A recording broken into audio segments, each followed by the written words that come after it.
In his oceanfront San Diego mansion, biotech CEO Lucas Morgan has everything, except connection. But when a coastal storm rolls in, a soaked delivery boy named Miles drops a birth certificate. Lucas freezes. His name is on it. He's the father. 13 years vanish as Lucas recalls Sophie, a vibrant woman he met at a medical conference. She disappeared from his life, but now he learns she's battling cancer and raising their twin sons alone. Miles and Caleb deliver food to survive. Lucas's world turns upside down. He rushes to the hospital. Sophie's weak but honest. She emailed him, but his assistant blocked every message. Lucas is shattered by the truth and furious. He moves Sophie to a top-tier cancer center and brings the boys home. But just as a family begins to form, Sophie's greedy uncle sues for custody. Lucas fights with everything: DNA tests, letters, courtroom pleas, to keep the boys safe. In the end, it's a crumpled birth certificate, once dropped in the rain, that becomes their symbol of redemption.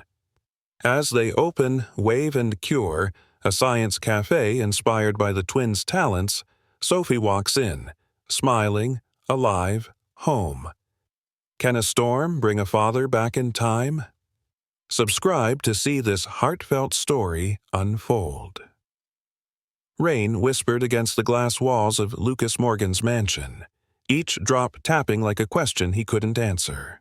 From the outside, his life looked pristine. Marble floors, ocean view, a name engraved on the headquarters of Morgan Biotech downtown. But inside, it was quiet, too quiet. Lucas stood barefoot in his living room, staring at the sea crashing beyond the cliffs. He swirled whiskey in a glass, untouched.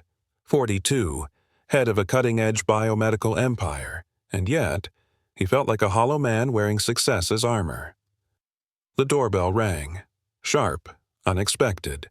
He blinked, then glanced at the clock. 8:17 p.m. The storm had just turned violent. He opened the door. A boy stood there, thin, drenched, maybe 13. A paper bag in one hand, hair flattened to his forehead. "You ordered ramen?" the boy asked, voice barely audible over the wind. Lucas shook his head slowly. "I didn't. Must be a mistake." The boy glanced down at the receipt, then back up. "Apartment 306, Ocean View Road?" Lucas frowned. That was his address. "I didn't order anything." The boy nodded once. "Okay, sorry," he muttered, stepping back. But as he turned, a folder tucked under his jacket slipped free, fluttering to the wet tile. Lucas bent instinctively, picking it up. It had opened slightly. A birth certificate. The name in the top right corner struck him like a bolt. Miles Carter. And under father's name? Lucas Morgan. He stared. His hand trembled. "Wait," he called out. The boy paused, eyes wary. I gotta finish my route." Lucas held the paper tighter. This is me." The boy didn't speak, just stared at the folder, then at Lucas. "Yeah," he said finally, flat. "Guess you figured it out?" Then he turned and disappeared into the storm. Lucas stood frozen in the doorway, the folder clutched to his chest. The rain was colder now, or maybe it was something inside him that chilled. Back inside, he sat heavily at the kitchen island, turning the paper over. Miles Carter, date of birth, hospital in San Diego. Mother's name, Sophie Lane. Sophie. He hadn't heard that name in 13 years. He saw her face again. Bright-eyed, passionate, a walking flame of conviction at a medical conference in Los Angeles. They'd talked for hours about cell therapy, environmental toxins, clinical trials. She made him laugh, made him believe in something bigger than patents and quarterly earnings. They'd spent a weekend together. Then he'd returned to his schedule, too many meetings, too many deadlines, and she disappeared from his life like mist off the sea. Now, here he was, staring at a name on a birth certificate he never knew existed. His phone vibrated. A message from his assistant. Reminder: board call in 30 minutes. Q2 forecasts. Lucas silenced it. None of that mattered now. He rose slowly, grabbed his keys, and headed for the garage. The wind howled as he drove down the coast. He didn't know where he was going, but he knew what he was looking for: trust. A name on a paper wasn't proof. It was a beginning, a symbol, of something lost, or maybe something waiting to be found. The rain had slowed to a mist by the time Lucas pulled into the small parking lot behind the strip of aging apartments. Salt air clung to the breeze, mixing with the scent of fried food from a nearby diner. His sleek black Tesla looked out of place among the rusted sedans and paint-chipped pickups. He scanned the sidewalk. No sign of the boy. Then he spotted it, half tucked beneath a mailbox, a crumpled receipt with a company logo: Speedy Eats Delivery Service. Lucas pulled out his phone and typed it into his browser. A map blinked to life. Headquarters, Barrio, Logan, 6 miles inland. He drove without thinking, eyes flicking between the road and the folder now on his passenger seat. The birth certificate, a symbol of a truth buried for over a decade. At Speedy Eats, fluorescent lights flickered overhead. The air smelled of cheap coffee and overused printer ink. A teenage girl at the front desk looked up as Lucas entered, shaking off his umbrella. "Can I help you?" she asked, chewing gum. "I'm looking for one of your delivery boys," Lucas said.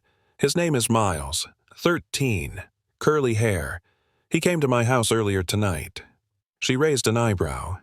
"We don't have last names on file, but we got 2 kids that age, Miles and Caleb. Twins." Lucas's stomach tightened. "Do you know where they live?" The girl hesitated. "We're not supposed to give out." He reached into his jacket, pulled out a business card, and slid it forward. "This is important. I'm not just anyone. I need to help them." Her eyes dropped to the card. "Lucas Morgan," she read. "The biotech guy?" He nodded. "Please." She sighed. "Their mom's sick, real sick. They take all the late shifts. That's why we let 'em work underage. They live in Eastlake, near the canal. Building 17, Unit 4C. "Thank you," he said, already turning. The apartment was dimly lit, tucked behind a chain-link fence and graffiti-tagged walls.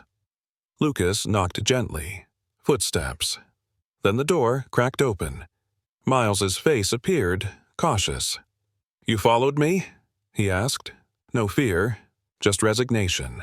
Lucas nodded. "I needed answers." A pause. Then, "You should talk to my mom." Inside, the apartment smelled of canned soup and rubbing alcohol. A twin sat at the small kitchen table, sketching something on a napkin. "That's Caleb," Miles said quietly. "He's better at drawing stuff, like organs, diagrams. I just carry the food." Caleb looked up, eyes scanning Lucas's face. "You're him," he said, voice steady. "He looks like the guy from Mom's photo." Lucas's throat tightened. "Is she here?" "In the bedroom," Miles replied, leading him to a narrow hallway. The room was dark except for a lamp by the bed. Sophie lay still, pale, thinner than he remembered, but her eyes, those eyes, opened as he entered. "Lucas?" she whispered. "I thought I was dreaming." He stepped closer, voice cracking. "Sophie, why didn't you tell me?" "I tried," she said, coughing softly. "I emailed so many times. Your assistant said you weren't interested." Lucas's face dropped. "What?" "I didn't want your money," she said. "I just wanted you to know them." He sank into the chair beside her, overwhelmed. "They're brilliant," she added, "and kind. They're everything I hoped they'd be." A napkin drawing sat on the nightstand. A boy and a man in a lab coat, side by side. Underneath, Caleb had written, "Find him before I forget his face." Lucas stared at the sketch, breath catching. "I didn't forget you," he whispered. Sophie smiled faintly. "Then don't forget them now." Outside, the storm had passed, but inside, something was just beginning. Lucas didn't sleep that night. He sat on the edge of the guest chair in Sophie's small bedroom, watching her chest rise and fall under a thin blanket. Every few minutes he glanced at the napkin drawing on the nightstand. The boy and the man in the lab coats united by hope and a shaky line of red ink. He remembered now. The conference had taken place in downtown Los Angeles 13 years ago. It had been raining then, too. He was the keynote speaker on synthetic biology breakthroughs. She was seated in the second row, notebook in hand, eyes bright behind wire-frame glasses. After the talk, she'd approached him, question after question, her curiosity fierce but kind. They'd gone for coffee that night, then wine, then long walks on the pier, 3 days of laughter, ideas, stolen kisses on hotel balconies. Then the calls started again. His CFO, his board, his calendar bursting back to life. He'd left the next morning, leaving only a note. "I have to go. You're incredible. Stay curious." And he never wrote back. Now, 13 years later, she lay in a dim room, battling cancer, raising 2 sons he never knew existed. Lucas leaned forward, whispering, "I should have stayed." Sophie stirred, eyes fluttering open. "You remember," she said softly. "I never forgot you," he replied. "I just forgot what mattered." She smiled faintly, voice rasping. Life doesn't wait for memory. Outside the room, Lucas found Miles and Caleb asleep on the couch, sharing a single worn blanket. Caleb's sketchpad lay open on the floor. A new drawing, this time 3 figures in lab coats, 1 tall, 2 smaller. Underneath, us. Lucas bent down, lifting the pad gently. His throat tightened. Morning light crept through the window. He turned to find Sophie watching from the doorway, her hand on the wall for support. "You always said science could change lives," she whispered. "Looks like it's finally yours." Lucas stepped closer. "Let me help now. Whatever you need. Hospital, care, everything." She hesitated, then nodded.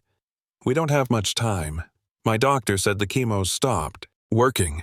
I didn't want them to see me like this, but they needed the truth." Lucas's voice shook. "You shouldn't have done this alone." "I didn't choose to," she replied. "Your assistant did." That stopped him. "What?" She nodded slowly. "After you left, I found out I was pregnant. I waited, then emailed your company's contact page. Twice. When the twins were born, I emailed again, this time with pictures, then again when I was diagnosed." Lucas clenched his jaw. "All I got," she continued, "was a reply from someone named Monica. She said I should respect your privacy and not make things messy. Monica, his executive assistant for over a decade, trusted, unquestioned." Lucas's hands curled into fists. "I thought you knew," Sophie said, "that you just chose to forget." "No," he said, voice firm. "I didn't know, but I'm going to fix this." Miles stirred in the next room. "Mom?" Sophie called out gently. "It's okay, baby. I'm just talking." Lucas stepped into the hallway, heart pounding. A line had been crossed, not just by him, by someone he trusted to guard his world. Now, that trust was shattered, but something else had opened. He looked at the sketch again. The 3 in lab coats. Redemption wasn't a speech. It was action. And he was already late. By mid-morning, the apartment was quiet, except for the soft hum of a space heater and the occasional cough from Sophie's room. Lucas sat on the frayed couch, Caleb's sketchpad still in his lap, flipping through the pages. Each one held layers. Diagrams of lungs, red blood cells, even a rough sketch of a chemotherapy drip. But what struck him most was the consistency. Every image included 3 people, 2 boys and 1 man in a lab coat. The man always looked like him. Miles emerged from the hallway, hair damp, wearing the same hoodie from the night before. He carried a paper grocery bag. "Caleb and I gotta do deliveries," he said flatly. "We got 5 this morning." Lucas stood. "You're not going alone." Miles blinked. "Why not?" "Because you shouldn't have to. You're kids." "We don't have a choice." Miles said, voice sharpening. You think this is just for fun? We work so we can pay for Mom's meds, so we can eat. Caleb walked in then, slipping on his beat-up sneakers. It's okay, Miles, he said gently. He's just trying to help. Lucas reached for his keys. Let me drive you. We'll make your deliveries faster, and then we'll talk about what comes next. The boys exchanged a glance, unsure, but Miles finally nodded. They climbed into Lucas's sleek electric SUV. It felt too clean, too silent. Miles shifted uncomfortably in the back seat while Caleb clutched a paper bag of orders. Their first stop was a construction site. A foreman handed over cash and tipped them a $5 bill. Tell your mom I said hi, he muttered. Caleb thanked him. The next was an office park, then an apartment on the 3rd floor. By the 4th stop, Lucas noticed Miles rubbing his knee. You okay? Just twisted it on a staircase last week, Miles muttered. It's fine. Lucas pulled over after the last stop. We're going to the hospital. No, Miles snapped. We can't afford. You don't have to, Lucas said firmly. I'll cover it. Miles looked away. You don't even know us. Lucas turned, locking eyes with him. I'm trying to. The car fell silent. Then Caleb spoke quietly. We used to ask about you. Mom said you were smart, brave, but busy. I guess that's true. Lucas swallowed hard. I was too busy to know what mattered. I won't make that mistake again. Back at the apartment, they found Sophie trying to stand, clutching the wall for balance. Lucas rushed to her side. You need treatment, he said. Specialists, a proper facility. She shook her head. We can't leave. The boys. Their routine. I'll help them, Lucas said. All of you. Let me move you to the cancer center at North Shore. I'll handle everything. Transportation, housing, costs. Just say yes. Sophie looked at her sons. Caleb gave a quiet nod. Miles still hesitated, but his jaw loosened. Finally, Sophie whispered, Okay.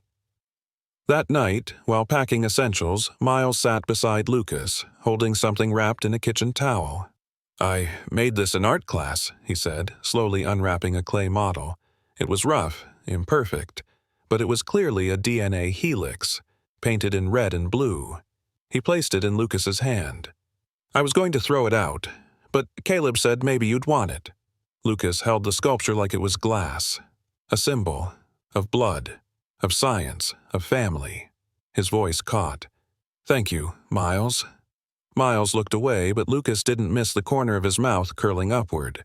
For the first time, something began to thaw, not just between them, but inside Lucas's heart. The North Shore Cancer Center stood like a glass lighthouse on the San Diego cliffs, overlooking the Pacific. As the medical transport van pulled in, Lucas stepped out first, holding the door for Sophie. She wore a pale blue scarf around her head, her body fragile but upright. Miles and Caleb flanked her like twin shadows, one holding her purse, the other gripping her elbow with steady care. You didn't have to do all this, Sophie whispered as Lucas guided her into the lobby. I should have done it 13 years ago, he replied gently. But I'm here now, and I'm not leaving. Inside, a nurse handed her a welcome packet. Lucas had already covered everything: private room, top-tier treatment plan, and the hospital's lead hematologist on her case. As they wheeled Sophie away for pre-admission tests, Lucas stayed behind with the boys in the waiting area. Miles crossed his arms, staring at a fish tank. So, what now? You just take over? No, Lucas said carefully. I'm not taking over anything. I'm offering to be part of your lives, if you'll let me. Caleb pulled out his sketch pad, flipping it open. Can we still go to school? Yes, Lucas said, and I'll drive you. Or we can get a tutor until things settle. Whatever you need. Miles looked up. What about Mom's job? She worked remote for a research lab. We don't have Wi-Fi at your place. Lucas nodded. I already talked to the lab manager. They're sending her equipment, and I'm setting up a home office. Both boys went quiet. Then Caleb held up his drawing. It showed a hospital bed, two boys holding their mom's hands. In the corner, a man stood with a heart in his hand. Not a cartoon heart, but anatomically correct, veins and all. "She used to say you were smart enough to fix anything," Caleb said softly. "Even this." Lucas blinked hard. "We'll do it together." The next morning, Lucas returned to the apartment with the boys to pack essentials. Miles moved quickly, folding clothes, tossing notebooks into a duffel. But when he opened a bottom drawer, he froze. Lucas watched as Miles slowly pulled out a yellowed envelope.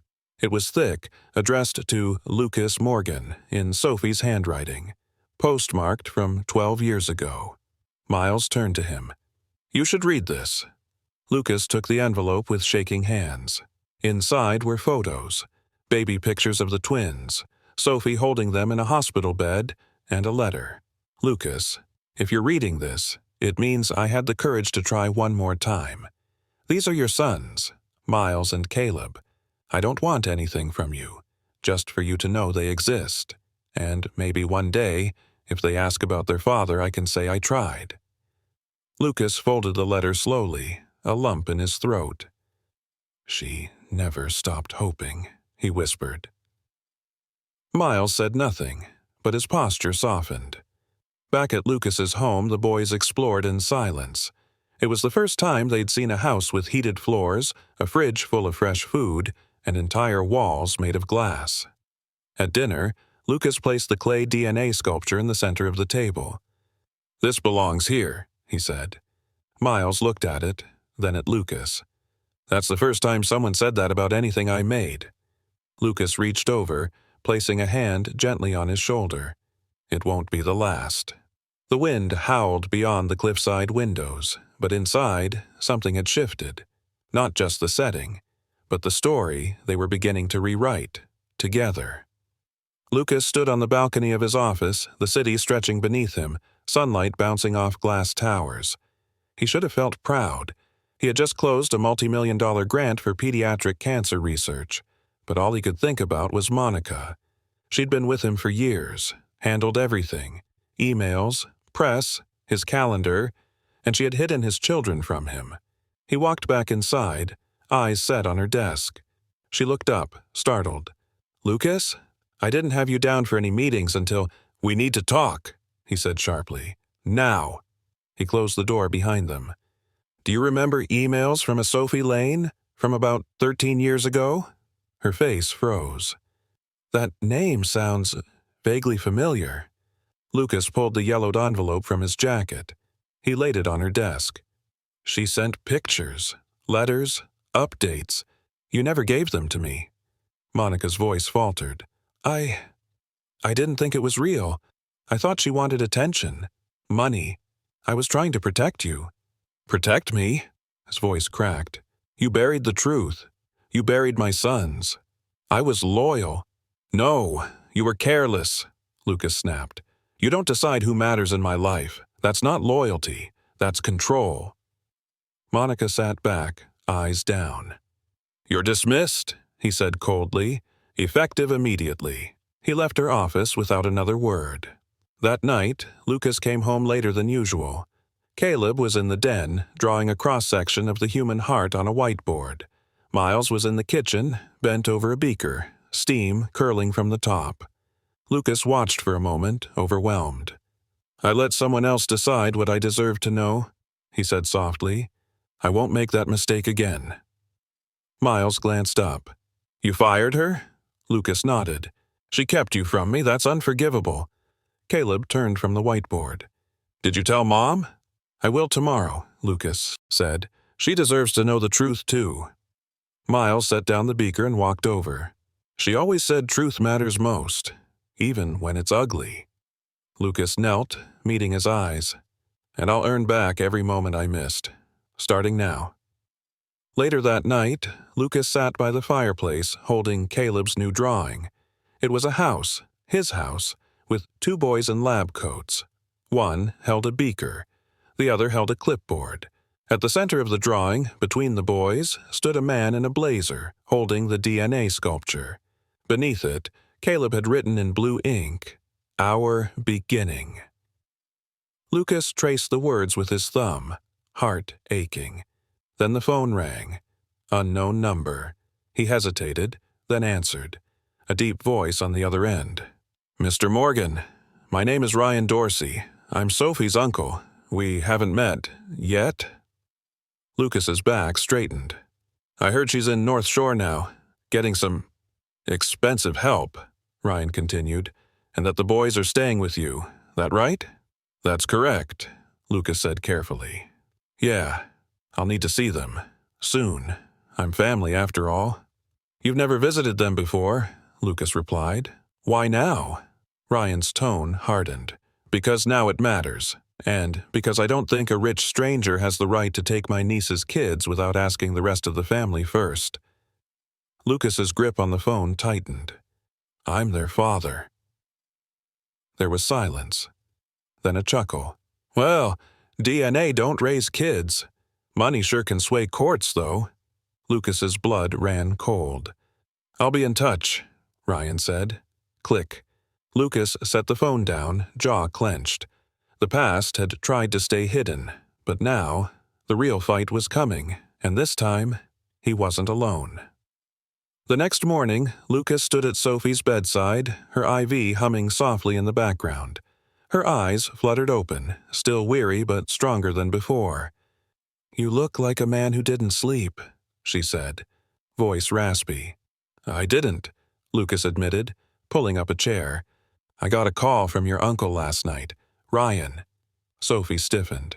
"What did he want?" "He says he wants to see the boys," Lucas replied. "But it's not about family.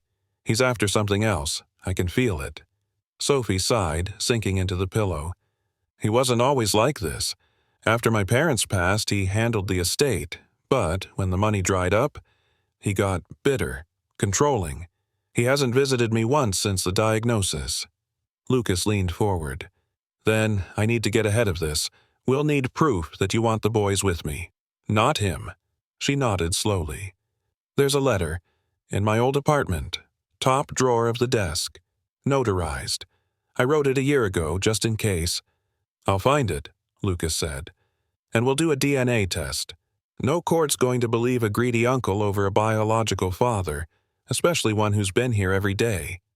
Sophie reached for his hand. "Lucas, thank you.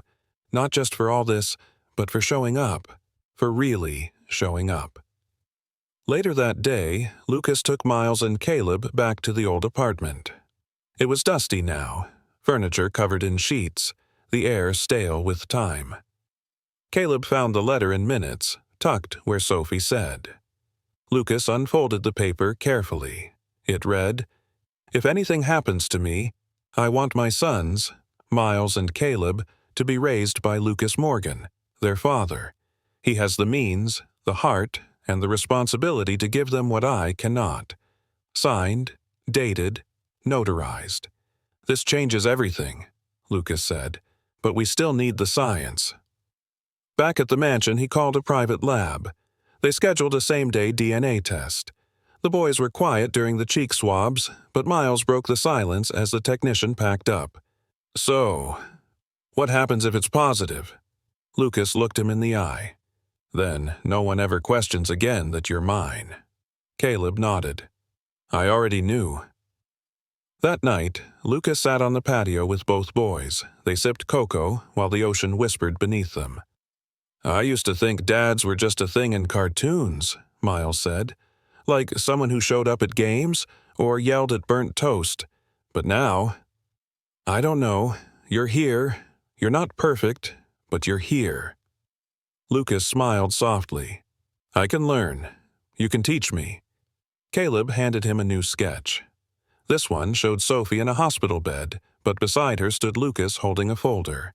On the cover, future plans. Behind him, two boys in lab coats. "This one's for court," Caleb said. Lucas looked down, eyes misting. "It's perfect." Just before bedtime, his phone buzzed. DNA results, encrypted link. He clicked it open. Probability of paternity, 99.9999%. He stared at the number, a symbol of truth. Not emotion, not memory, proof. The door creaked behind him. Miles peeked in. "Is it real?" Lucas turned the screen toward him. "Yeah, kid, it's real." Miles stepped closer, leaned his head briefly against Lucas's arm. "Good, 'cause I think we were waiting for you." Lucas reached up, placed a hand on his son's shoulder. "And I didn't even know I was waiting for you too." Tomorrow, the legal fight would begin, but tonight, for the first time, their home felt whole. The morning sun spilled through the glass walls of Lucas's home, casting golden light across the polished floors. The living room smelled faintly of pancakes. Caleb had insisted on trying a recipe from one of Sophie's old cookbooks, flipping each one with surgical precision. In the sunroom, Lucas was busy with something else entirely. He knelt beside a long oak table now covered in vials, beakers, goggles, and wires. "Miles," he called out, "come here for a second." Miles padded in, still in socks, holding his sketch pad. "What's up?" Lucas pulled off the dust cover from the final piece, a small centrifuge already plugged in. "This," he said, "is your new home lab." Miles blinked. "Wait, like, for real? I can actually use this?" Lucas grinned. "Every wire, every kit is yours. I talked to your science teacher. He says you're already ahead of most kids your age. If you want to experiment, safely, we're going to give you the space to do it." Miles set his sketchpad down, fingers brushing the edge of a microscope. "This is insane." Caleb entered with a plate of pancakes. "You're going to blow up the garage, aren't you?" Miles smirked. "Not without protective eyewear." Lucas chuckled, then turned serious. "You're both brilliant. I don't want you to hide it. From now on, whatever your passion is, we follow it." Caleb set down his plate and retrieved his drawing pad. He opened to a new page, quickly sketching what looked like a cafe with glass walls, microscopes at every table, and anatomy posters hanging like art. Lucas leaned over. "What's this?" Caleb shrugged. "An idea I had last night. A place where science and people meet. Where kids like us could learn and hang out." Miles looked over his brother's shoulder. "You could call it Wave and Cure. Like waves from the ocean and cures from science." Lucas stared at the sketch. "That's actually brilliant." A knock came at the front door. Lucas tensed. When he opened it, a courier stood holding an envelope. Legal stationery. He signed and closed the door slowly. "Custody challenge," he said aloud. "Ryan filed." The room went quiet. Miles stood. "Are they going to try to take us away?" Lucas met his eyes. "Not without a fight, and not without the truth." He placed the envelope aside and turned back to the boys. "We keep going. We keep building." That afternoon, Lucas sat in his office and framed Caleb's cafe sketch, placing it right above the mantel. A reminder of the future they were building, not just with biology, but with belief. Meanwhile, in the home lab, Miles carefully poured blue liquid into a small flask. It fizzed, then settled. Lucas peeked in. "What's the experiment?" "Testing acidity," Miles said. "If we ever serve food at that science cafe, we're going to need to know pH levels." Lucas laughed. "Already planning the menu, huh?" Caleb walked in with a clipboard. "Already working on the floor plan." Lucas stepped back, overwhelmed by pride. Not because of their intelligence, but because of their hope. And for the first time, it wasn't just about proving he belonged in their lives, it was about giving them the space to dream. That night, Miles left a small note on Lucas's pillow. In shaky handwriting, it read, "Thank you for not giving up on us, Miles." Tucked beneath it was the DNA sculpture, now painted gold. It wasn't just a symbol of what connected them. It was a promise. No matter what came next, they would face it as a family. Lucas sat across from his attorney in a quiet corner of the firm's library, a thick folder open between them. Inside, the notarized letter, DNA results, school records, and a stack of drawings from Caleb. "He has no legal grounds," the attorney said, adjusting her glasses. "No history of guardianship, no parental authority, no documented care." Lucas tapped the folder. "Then why do I feel like we're still at risk?" "Because you care," she replied. and people who care always feel the weight before the fight. Back at the mansion, Miles sat by the window, bouncing a stress ball off the wall. Caleb was at the kitchen table, labeling an anatomy diagram in colored pencil. "You think he's serious?" Miles asked. "That Ryan guy?" Lucas leaned in the doorway. "He's serious about money. Not you, not Caleb, just what you represent." Miles caught the ball midair. "What do we represent?" Lucas stepped inside. "Power. Legacy.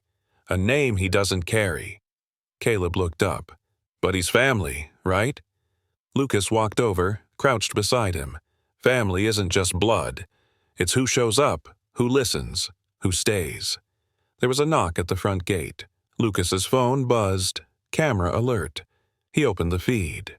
Ryan stood outside, wearing a blazer too stiff for the heat, holding a duffel bag. Lucas buzzed him in, jaw tight. In the foyer, Ryan looked around, smirking. "Nice place. I see why you're trying so hard to keep them." "They're not objects," Lucas said coolly. "They're people."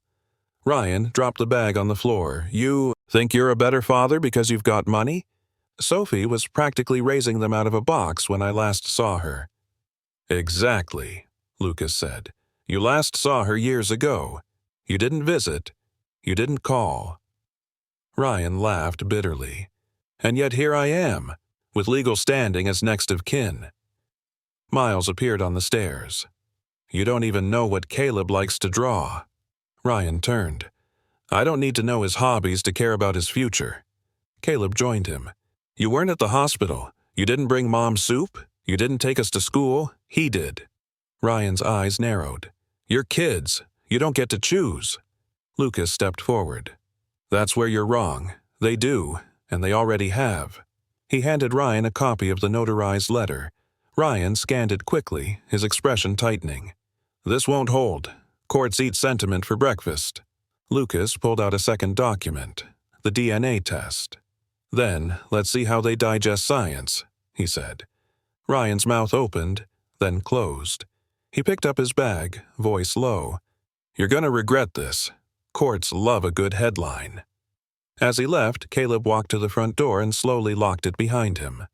"I don't want him in here again," he said. Lucas placed a hand on his shoulder. "He won't be." That evening, Miles stood in the home lab holding a test tube filled with blue liquid. He added 1 drop of clear acid. It fizzed, then turned purple. "Stable," he said softly. Lucas walked in. "What's that?" "A stress compound," Miles replied. "I made it up. It changes color when things settle." Lucas smiled. "So, it's like peace in a bottle?" Miles nodded. "Something like that." He handed the test tube to Lucas. "For court," he said. Lucas stared at the purple glow, heart full, a symbol of hope, formed not by wealth but by hands that had been through storms and still chose to build. The conference room smelled of wood polish and cold coffee. Lucas sat at the long table, flanked by his attorney and a child advocate. Across from him, Ryan leaned back in his chair, too casual for someone trying to take a custody of children he barely knew. The judge had scheduled a pre-hearing mediation, a last chance for both sides to settle without court. Ryan scoffed as Lucas handed over the documents. "Let me guess. Letters? DNA? Pictures of pancakes?" "No," Lucas said calmly. "Proof. Sophie's notarized letter, the paternity confirmation, and a list of every expense I've covered since Sophie was admitted." Ryan didn't even glance at the papers. "Kids need more than microscopes and love letters. They need stability. And I'm blood." "So am I," Lucas said. "The difference? I showed up." The mediator raised her hand. "Mr. Dorsey, do you have any evidence you've been active in the boys' lives? School records? Financial support? Anything recent?" Ryan fumbled. "I called. Once. They didn't answer." The room fell quiet. Later that day, Lucas sat in the hospital courtyard with Sophie. She was wrapped in a shawl, pale but smiling. "He's pushing this hard," Lucas said, "but legally, he's got no ground." Sophie nodded. "He's clinging to the past. You're building the future." Lucas handed her something from his briefcase. Caleb's latest sketch. It showed their home. In one window, Lucas stood with Miles in a lab. In another, Sophie looked out with a smile. "And this?" Sophie asked, touching a symbol at the bottom corner. Lucas smiled. "That's the DNA sculpture Miles gave me. Caleb added it in." Sophie's eyes softened. "They trust you, Lucas, and that's everything." The next morning, Lucas stood in front of a judge, documents in hand. His attorney spoke confidently, but what tipped the room wasn't paperwork, it was a surprise witness. Monica. The former assistant walked in slowly, head bowed. She sat, then looked the judge in the eye. "I was Lucas's executive assistant for 12 years, she began, "and I blocked Sophie Lane's emails, all of them." Lucas's heart thudded. "I assumed she wanted money or exposure. I deleted her messages and intercepted letters. Lucas never saw a word." The judge leaned forward. "Are you saying he didn't know he had children?" Monica nodded. "He had no idea. And when he found out, he fired me. On the spot." Lucas inhaled. "Steady." The judge turned to Ryan. "And you claim to be a better guardian, despite not visiting, calling, or contributing." Ryan opened his mouth, then closed it. Outside the courthouse, Miles and Caleb waited by the car. Lucas approached slowly, kneeling beside them. "How'd it go?" Caleb asked. Lucas smiled. "We did our part. Now we wait." Miles pulled something from his hoodie pocket, a drawing. The courthouse, with Lucas standing in front, holding their hands. At the top, he'd written, "The day we stood together." Lucas blinked back emotion. "You drew this now?" Miles nodded. "During the hearing." Caleb added, "We made our own evidence." That night, the three of them stood in front of the fireplace. Lucas reached up and pinned the courthouse sketch beside Caleb's cafe blueprint. 2 drawings, 2 turning points, symbols of a family, being forged not by force, but by faith. The courtroom was packed tighter than Lucas expected. Lawyers shuffled papers, the judge entered briskly, and the sound of whispered tension filled the air. Lucas sat between his attorney and child advocate, his hand resting lightly on a small box in his lap, a keepsake he hadn't shown anyone yet. Across the aisle, Ryan leaned back in his chair, smug and silent, while his lawyer flipped through a folder. The judge glanced down over her glasses. "We're here to determine legal custody of Miles and Caleb Lane, twin minors, following the contested filing by Mr. Ryan Dorsey and Mr. Lucas Morgan. Evidence has been submitted by both parties. Witnesses are confirmed?" Lucas's lawyer stood. "Yes, Your Honor. We'd like to call Monica Green to the stand." Monica walked in slowly. She looked thinner than Lucas remembered, guilt clinging to her like a shadow. She took the oath, sat down, and glanced at Lucas before facing forward. "I was Lucas Morgan's assistant for 12 years, she said. "During that time, I filtered his emails. I saw several messages from a Sophie Lane, and I deleted them." The courtroom rippled. "Why?" the judge asked. Monica's voice faltered. "Because I assumed she was trying to trap him. I didn't ask. I didn't tell him. I just erased it all." "Did Mr. Morgan instruct you to do this?" "No," Monica said firmly. "He had no idea. And when he found out, he fired me, immediately." Lucas inhaled quietly, heart heavy. He hadn't wanted to drag Monica into this, but she had insisted. The judge nodded. "Thank you, Ms. Green. You may step down." Ryan's attorney rose. "Your Honor, blood relatives should take precedence. Mr. Dorsey may not have been present before, but he is willing now. He is family." Lucas stood.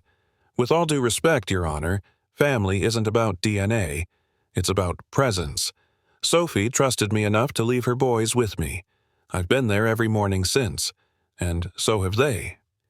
He opened the box in his hands and pulled out a small sculpture. It was the golden DNA strand Miles had once given him, now mounted on a dark wood base. Beneath it, a new plate read, "What connects us can't be broken." "I'm not perfect," Lucas continued, voice steady. But I've built a home where they can thrive, where their ideas matter, where they feel safe." The judge studied him, then looked to Miles and Caleb seated quietly behind the railing. "Miles," she said gently, "do you want to say anything?" Miles stood slowly. "He didn't know about us, but since he found out, he's done everything. Helped Mom, built us a lab. He asks about our day. He actually listens." The judge nodded. "And you, Caleb?" Caleb stood, holding a rolled drawing. "I drew this last night." He walked up, handed it to the judge, and returned to his seat. She unrolled it carefully. It showed their family standing in front of a cafe with a microscope sign above the door. Lucas was holding a coffee pot. Miles wore a lab coat. Caleb stood behind a counter with a diagram book, and Sophie watched from a sunny window. The judge looked up. "This court recognizes the depth of this relationship, the proof of paternity, and the consistent care demonstrated by Mr. Morgan." She picked up her gavel. "Custody is hereby granted to Mr. Lucas Morgan. Court is adjourned." Cheers erupted behind Lucas. Caleb threw his arms around him. Miles let out a whoop. Ryan stood, stunned. Lucas turned briefly. "This wasn't about beating you. It was about showing up." Then he looked at his sons. "Let's go home." The DNA sculpture stayed in his hand the whole walk out. It wasn't just a victory, it was a vow. The sky above the Morgan house glowed with the soft pink hue of a San Diego dusk.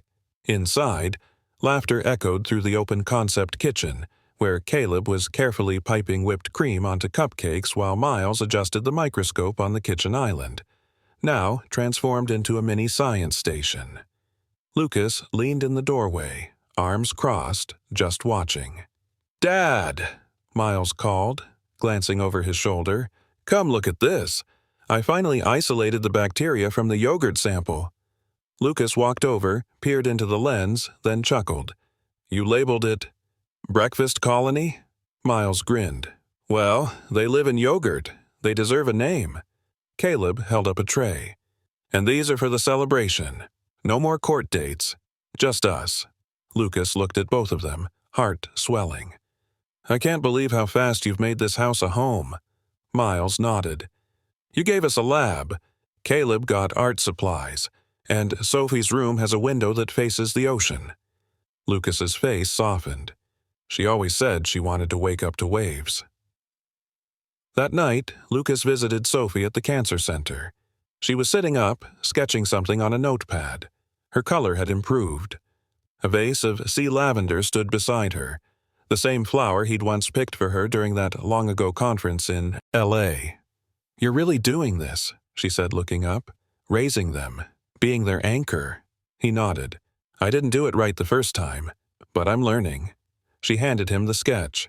It was of the three of them. Lucas between the boys, all in front of a cafe storefront.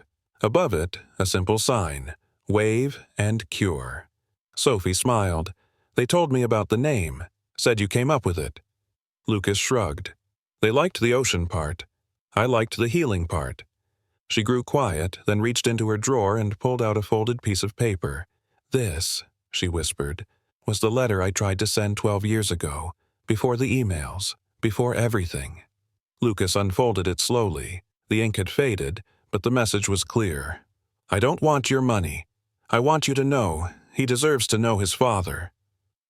Lucas's throat tightened. "I'm so sorry, Sophie." She shook her head. "You're here now. That's what matters." The next morning, Lucas packed lunch boxes while Miles scribbled in a notebook and Caleb worked on a cafe logo redesign at the dining table. "You two are going to be late if you don't—" "We're done!" Caleb shouted, standing up. "Check this out." He flipped around his tablet.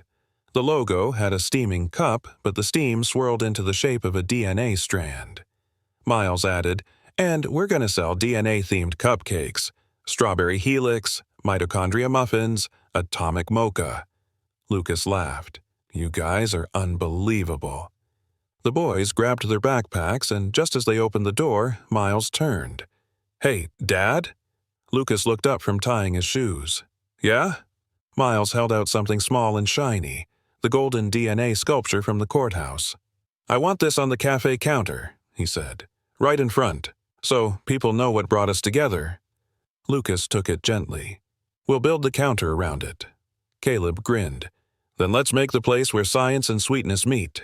They ran down the walkway, backpacks bouncing, and Lucas stood at the door a moment longer, holding that golden strand. It wasn't just metal and glass. It was memory. It was a turning point. It was trust, solidified. The grand opening of Wave and Cure drew a small crowd outside the bright coastal storefront in Pacific Beach. The ocean air carried hints of roasted espresso and warm cinnamon, while the boys stood proudly beside the entrance, straightening their matching navy aprons. Lucas adjusted the sign one last time. It was handcrafted. Caleb's lettering framed around Miles's original logo, a beaker rising into a wave, wrapped in vines of DNA. Underneath, etched in bronze, sat a weatherproofed display case. Inside it, behind crystal-clear glass, was Miles's birth certificate. Lucas caught his breath. That paper, once soaked from a storm, was now preserved, no longer a secret, but a symbol. "Dad," Caleb whispered, tugging his sleeve. "The mayor's here." Lucas turned just as the mayor, a cheerful woman in a green blazer, stepped forward. "I read about your story in the journal, and when I heard about two boys combining science and sweets, I had to see it for myself." Miles grinned. "We've got biotech brownies and chromosome croissants." She laughed.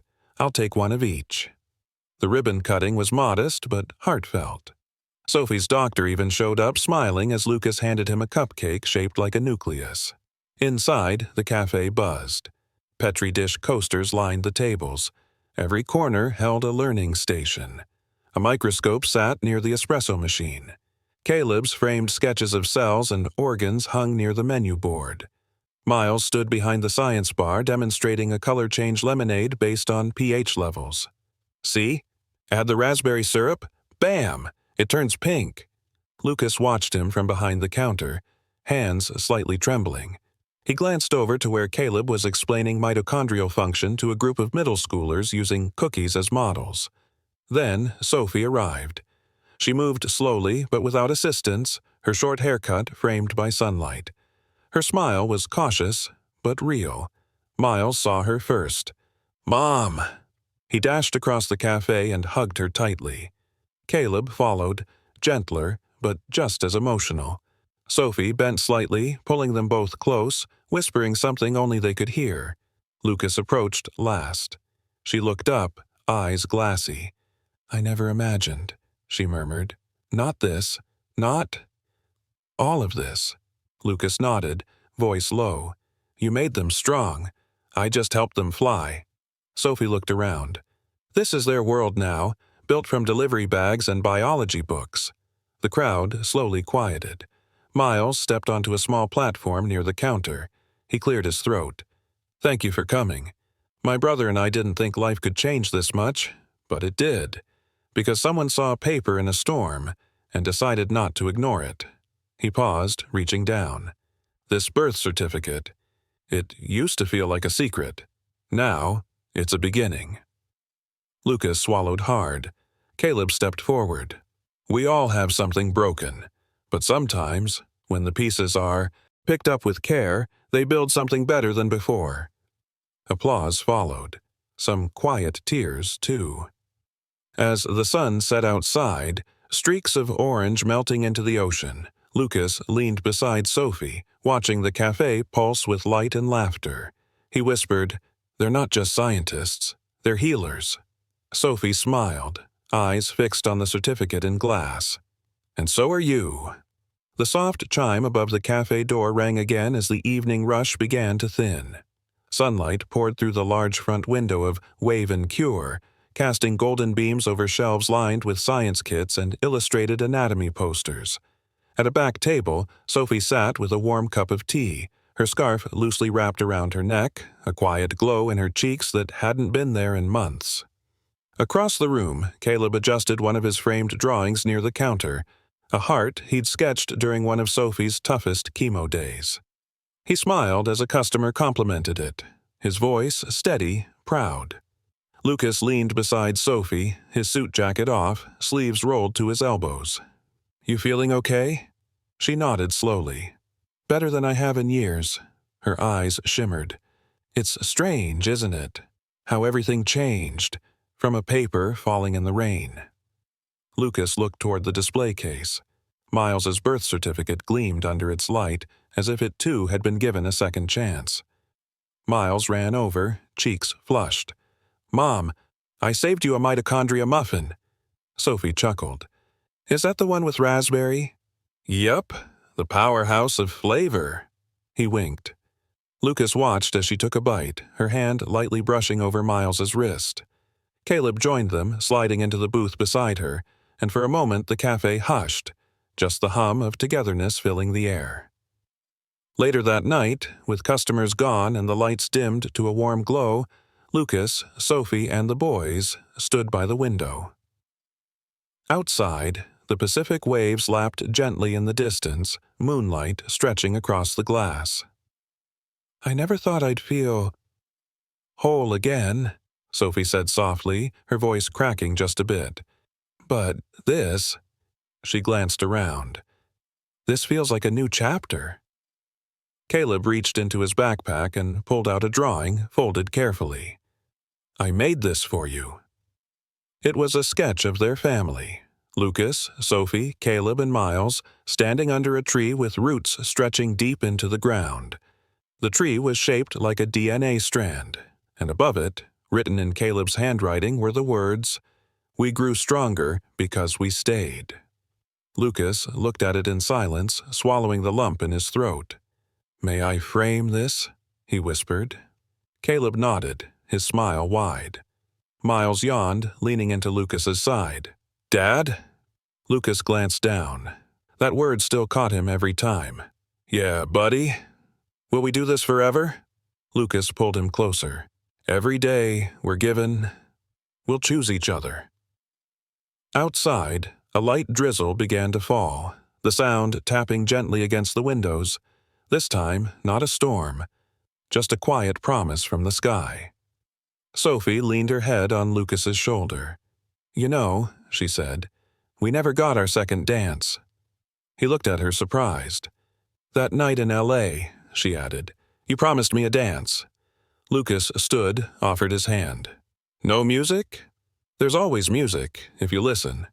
He helped her up, and right there, between the cafe tables, surrounded by microscopes and muffin trays, they danced. Slowly, gently. Caleb turned off the front lights except for the soft glow around the birth certificate case, casting their shadows on the far wall. Miles snapped a photo on his phone. "Memory secured," he whispered. As their silhouettes swayed quietly, framed by the soft rain and warm science-themed lamps, one thing was clear. This family wasn't built by blood alone, or money, or even science.